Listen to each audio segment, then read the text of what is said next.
Le président Ahidjo, lorsqu'il devait te nommer, il envoyait même les gens savoir ce qu'on pense de toi au village. Il y avait le renseignement. Le Cameroun est en deuil. Marcel Niatenji Fangi, ancien président du Sénat, est décédé. Figure majeure de la vie politique camerounaise, il aura marqué plusieurs décennies de gouvernance, occupant des fonctions stratégiques au sein de l'État.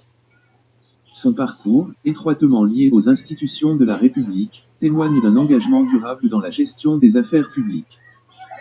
Sa disparition laisse un vide important au sommet de l'appareil politique camerounais. Les réactions se multiplient, tant au niveau national qu'international, saluant la mémoire d'un homme d'État. Dans cette vidéo, nous allons voir ce que disent les médias sur cette disparition, les réactions qu'elle suscite, et ce qu'il faut en comprendre. Un homme, comme nous tous, avec ses très bonnes qualités, mais avec ses travers. Et lorsque quelqu'un s'en va, je pense que pour le repos de son âme, il n'est pas bon de continuer à retourner dans la plaie les travers qu'il a pu commettre dans sa vie d'homme. Je veux simplement dire que Niat a été quelqu'un d'exceptionnel pour ce pays.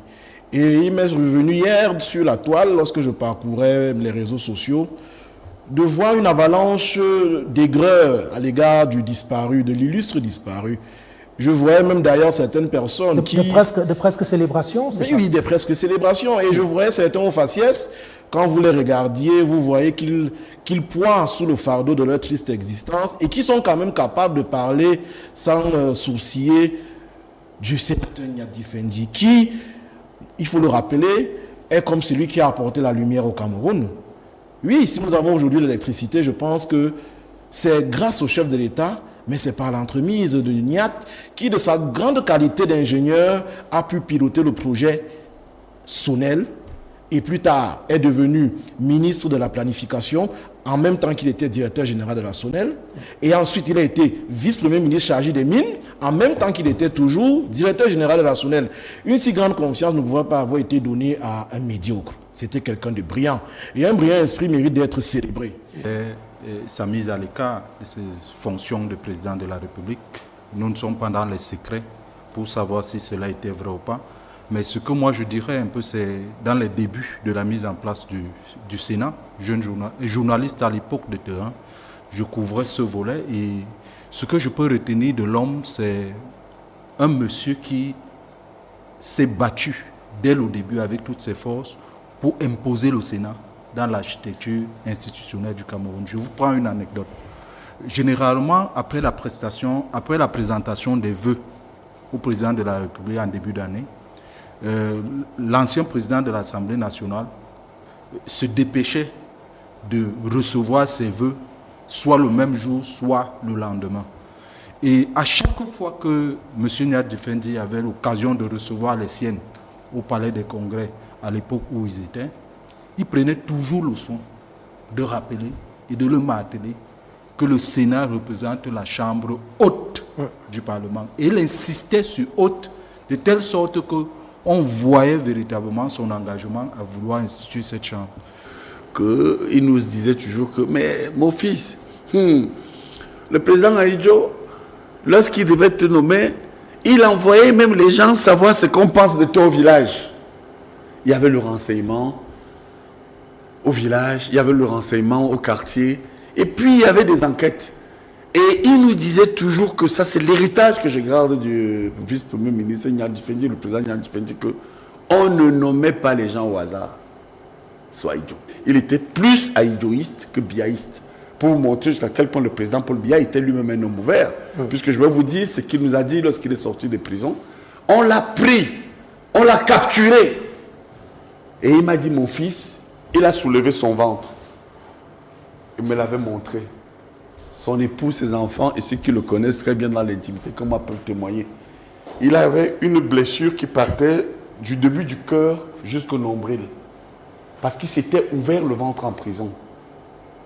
Parce qu'il trouvait que on ne pouvait pas mettre une personnalité de son rang en prison, conséquent du 6 avril. Moi, je vous donne des détails. Je l'ai écrit tout simplement parce qu'il affirmait encore sa fidélité au président Ahidjo.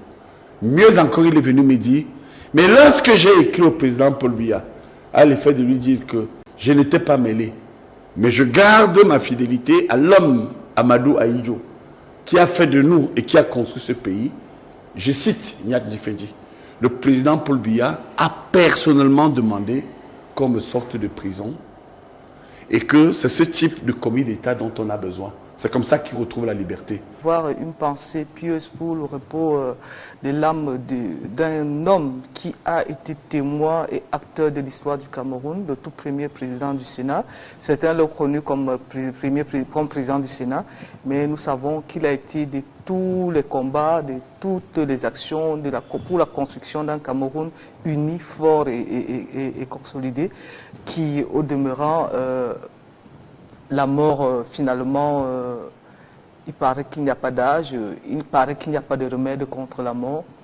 Chapeau bas à ces grands militants qui a été pour moi une boussole à un moment donné lorsque je m'engageais très tôt en politique. Et je pense qu'il part avec beaucoup de secrets sur le Cameroun, notamment l'épreuve de 6 avril 1984, mais il part aussi avec beaucoup de secrets pour ceux qui veulent comprendre le président Biya. Je crois qu'il sait beaucoup de choses, mais malheureusement il est parti et il n'a pas écrit. D'autres peut-être se chargeront pour les générations futures de savoir quelle était sa vision du Cameroun. Qu'est-ce qu'il pensait du Cameroun? C'était un monsieur très teigneux. Il ne parlait pas beaucoup, mais il savait beaucoup de choses. Et c'est dommage que personne n'ait pensé, peut-être nous journalistes, il est peut-être temps. Des vieux personnages comme ça, il ne faut pas qu'on les laisse partir sans proposer qu'ils donnent leur témoignage sur le Cameroun, de quel bord politique qu'ils soient. Pas juger la trajectoire des grands hommes, on laisse ça à l'histoire et à Dieu s'il existe. Bon, mais je sais quand même que la vie d'un grand homme n'est pas facile. La vie d'un ouvrier est parfois rectiligne. Quand il rentre le soir, il a ses 2 boules de couscous et puis il dort.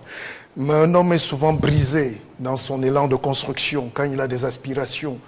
Et n'oubliez pas que Nyat, c'était l'un des premiers grands intellectuels camerounais, premier grand ingénieur formé à Paris, et il est rentré donner de l'expertise comme beaucoup d'autres à l'époque. Et on va rappeler l'épisode de 84, comme disait Shannon tout à l'heure. Il a failli être brisé et innocenté par la suite. C'est pour dire que les gens nous reprochent souvent parfois de ne pas avoir des carrières rectilignes, comme si nous sommes des piquets. Un homme intelligent s'adapte face au gouvernail, face aux soubresauts de la vie, face aux coups portés. Et Nyat, c'était l'exemple de la résilience. C'était un papa. Un attachement viscéral aux idéaux fondateurs de notre nation. Notre pays perd un grand homme d'État dans un contexte où, généralement, nous constatons aujourd'hui que ces grands repères disparaissent et que la relève qui n'est pas toujours très bien assurée ne parvient pas à prendre en considération le rôle majeur qu'on devrait avoir auprès de ces grands dignitaires. Et son maintien à la présidence du Sénat devenait de plus en plus vraiment incongru. Quand on voit ça, ce n'était pas très agréable d'avoir un président du Sénat aussi fatigué, même si le Sénat c'est la maison des vieux, mais quand même.